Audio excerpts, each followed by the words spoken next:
Fala pessoal, como é que vocês estão? Tudo bem? Meu nome é Alexandre Beltrán, sou engenheiro de segurança do trabalho, biólogo e higienista ocupacional e hoje nós vamos começar o terceiro vídeo falando sobre NHO 08, tá ok? Vamos falar hoje sobre planejamento de coleta. Vamos lá. Planejamento de coleta a gente vai envolver toda aquela parte que a gente havia já comentado, né, um pouquinho anteriormente. Nesse item aí, vocês vão pegar e fazer o quê? Vocês vão definir as situações de exposição a serem avaliadas, o tempo de coleta, o número de trabalhadores que vocês vão coletar, né, de acordo com o que vocês levantaram em campo anteriormente, tá ok?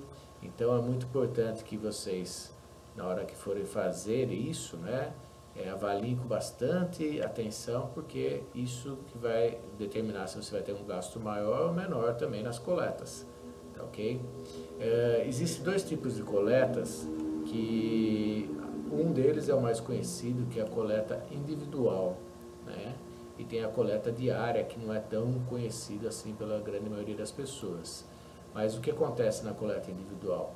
É aquele sisteminha que a gente coloca uma bomba, né, na pessoa, e a pessoa normalmente é aquela pessoa que fica mais exposta, e ela vai trazer dados, principalmente da exposição do trabalhador em si, né? Ele vai atacar o filtro aqui na região próxima à respiração dele, a bomba preso na cintura.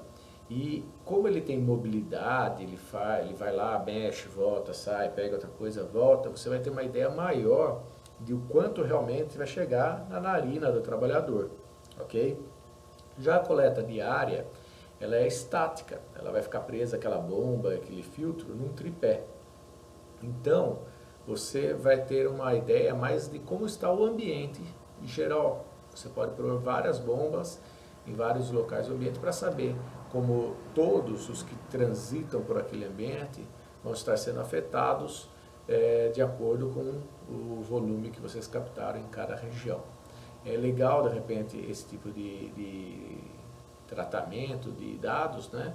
Porque vai te dar uma noção até assim, poxa, eu estou aqui com a exposição na moagem, mas e lá longe, como é que está? Será que a poeira, esse particulado, ele chega até uma região um pouquinho mais afastada, que a gente acha às vezes que está mais segura e não, nem sempre pode estar, né? Então vamos dar uma olhada nesse tipo de coleta, a individual primeiro, depois a coleta diária, né? Então a individual é essa aí que eu falei para você, o trabalhador que vai estar sendo mais exposto, normalmente utiliza isso na região próxima ao nosso nariz, vai estar prendendo aqui, né? O diária que eu falei para vocês, vocês vão estar colocando o equipamento fixo e verificando como é que está esse tipo de exposição. É muito importante no primeiro método que eu falei lá do trabalhador, você fazer a identificação, né, da proximidade, qual que é a fonte geradora, o tempo de exposição, se ele se move para fazer alguma atividade que reduz o tempo de exposição ou não. Se você conseguir abranger todo o tempo de exposição, porque eu sei que é uma prática assim, ele trabalha 4 horas de manhã e à tarde não trabalha, então não vamos medir à tarde, porque não tem exposição. Ou ele trabalha 2 horas de manhã das 4 horas e fala assim, eu vou medir só essas 2. Mas lembra que depois que ele termina, vamos dizer que ele começou às 8 horas da manhã, depois que ele termina às 10 horas da manhã, o particulado pode estar no ar, ele pode demorar para ele estar em suspensão até ele se depositar novamente no piso, por exemplo, né? Então, isso é muito importante você avaliar, principalmente se ele continua trabalhando no mesmo ambiente. É bom que você faça a captação completa, pelo menos da manhã, né? Se você sabe que ele continua no mesmo ambiente, mesmo depois que ele parou de fazer, por exemplo, estou dando sempre a moagem aqui como exemplo, mas, por exemplo, a moagem, porque pode ser que o particulado ficou lá suspenso, tá ok? Então, basicamente, dessa parte é isso. O que é importante daí vocês estarem fazendo? A NHO, ela determina aí como fazer essa amostragem, né? Ou seja, ela diz assim, se você tiver menos do que 8 pessoas, você vai amostrar todos os trabalhadores, tá ok? Se você tiver 10 trabalhadores naquela região, você vai amostrar dos 10, 9 trabalhadores. Poxa, Alexandre, isso fica muito caro, nunca vi isso fazer. Confesso que eu também, poucas vezes eu vi isso acontecer. Mas isso é o que a NHO 08 recomenda que seja feito como procedimento de amostragem para você ter dados suficientes para dizer como é que estão aquele ambiente, tá ok? Não é numa amostragem que você consegue ter isso. Numa amostragem você sabe, inclusive a gente sempre recomenda, fala assim, olha, até mesmo se você quiser, você pode fazer uma amostragem, né, do tipo daquela estática ali, para você ter uma ideia de como é que está o ambiente. Né? Se você vai encontrar um ambiente que há a possibilidade facilmente de superar os limites de tolerância, ou se os limites estariam baixo, bem baixo, né? Que pode te dar uma maior confiança aí na hora que você for fazer realmente as coletas, na hora que você for fazer os tratamentos, até para dimensionar se você precisa fazer vários dias de coleta, tá ok? Bom, depois, como eu estava falando para você de tempo de coleta, né? É muito importante a gente ver aí o anexo C da NHO, que ele fala aí dessa parte do tempo de amostragem. Isso é muito comum, não tanto em particulado, mas é muito comum quando a gente trabalha com químicos, com vapores orgânicos, por exemplo, né? Porque eles usam aquele tubo de carvão e esses tubos eles costumam saturar muito rapidamente quando você trabalha com esse tipo de agente. Então, você vai ter que fazer às vezes em 15 minutos, 20, 30 minutos, várias amostragens, porque senão satura e você não consegue determinar exatamente quanto que tem do agente lá. Então, sempre que você for fazer amostragem, lembre-se que você tem que ver o volume mínimo e o volume máximo que aquele método que você vai fazer é capaz de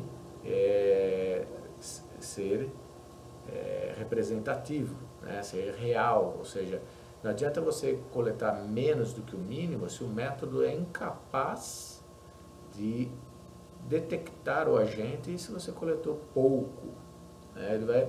Você não sabe se você não tem o agente ou se o volume que você coletou foi tão pouco que o método não tinha como te trazer um resultado. Tá? E se for máximo, é aquela coisa, eu só consigo carregar 20 quilos, por exemplo, né? Só para vocês entenderem aí, a minha membrana ela só conseguiria carregar 20 quilos. Se eu puser 30, vai cair para fora, não vai aparecer nos meus resultados. E eu vou falar, não, eu só carreguei 20. Não, mas tinha 30, 40, só que passou do volume máximo que você poderia ter. Ficou claro para vocês? Se não ficou, coloca aí embaixo para a gente ter uma ideia nas informações, para a gente ir explicando para vocês também. Tá? Então, o mínimo é em relação à metodologia ser capaz de identificar o agente. O mínimo necessário para aparecer o agente. E o máximo é para não superar a capacidade do método de coleta. Aí você vai ter aí a amostra, que pode ter uma amostra única que pega toda a jornada. Normalmente para particulado você consegue, tá? Com um amostrador de repente pegar toda a jornada. Às vezes você pode dividir, que nem está aí embaixo ali, amostras de período completo, amostra 1 e 2, você vai dividir no meio, né? Faz 4 horas da manhã e 4 horas da tarde com 2 amostradores. Também é possível, tá? Você vai tudo preencher na tua ficha de campo, tá ok? Se você fez com uma amostra, você põe lá, começou às 8, parou ao meio-dia para almoçar, retornou a 1, parou às 5 horas da tarde, tá ok? E um amostrador só, você vai registrar o número do amostrador direitinho, o nome do funcionário, do colaborador, né? Da função que ele exerce, o setor, vai colocar tudo lá na sua ficha de campo, tá? Se eu for fazer, por exemplo, com 2 amostras em tempos iguais, mesma coisa, só que eu ponho lá o amostrador 1, preenche todos esses dados, E embaixo eu repito, só que com o horário começando à tarde. Eu não vou pôr o horário de intervalo.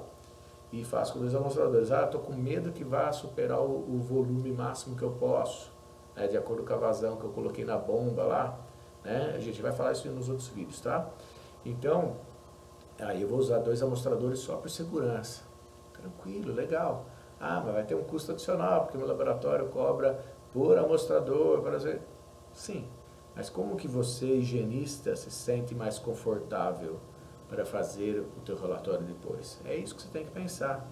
Ah, a primeira amostra foi menorzinha, né, porque ele teve uma alta exposição, né, aí você olhando embaixo, né, na próxima linha tem ali, ele teve uma alta exposição nesse, achei que ia saturar o cassete, e aí eu peguei, ele parou de fazer atividade e fica aquela coisa de suspensão no ar, que já é mais leve. Então eu vou pôr um outro amostrador para garantir que eu não saturei o amostrador 1, né? E deixo esse amostrador 2 por um período maior. E a outra, aí você está vendo que eles estão dividindo os períodos de acordo com a análise crítica que você vai fazer do ambiente. Então é isso que você tem que ter em mente, né? Qual a análise crítica que você vai fazer nessas 8 horas de jornada, para você saber se eu tenho que usar 1, 2, 3 amostradores, por exemplo. Né? Ah, eu tenho uma situação que é muito crítica. Olha o último desenho lá de baixo, antes do tempo. A amostra 1, eu pus um período curto, porque eu acho que vai saturar. Já pus uma outra amostra, porque eu acho que vai saturar. E aí sim ele parou de trabalhar. Vou pôr o cassete 3, lá, o amostrador 3, para que pegue esse tempo de exposição que ficou suspenso no ar. Tá ficando claro para vocês? Bom, pessoal, eu acho que o nosso tempo aí para hoje, ele já se prorrogou mais do que eu esperava, né? E como sempre, eu quero deixar para vocês aí que inscreva-se no nosso canal, deixe o seu like, seu joinha pra gente, deixe seus comentários, como eu já falei aí, se ficou alguma dúvida, deixe seus comentários no vídeo abaixo. No Instagram, se você quiser nos seguir, @laborar.seguranca.trabalho, e nos vemos no 4º vídeo. Forte abraço para vocês e até mais.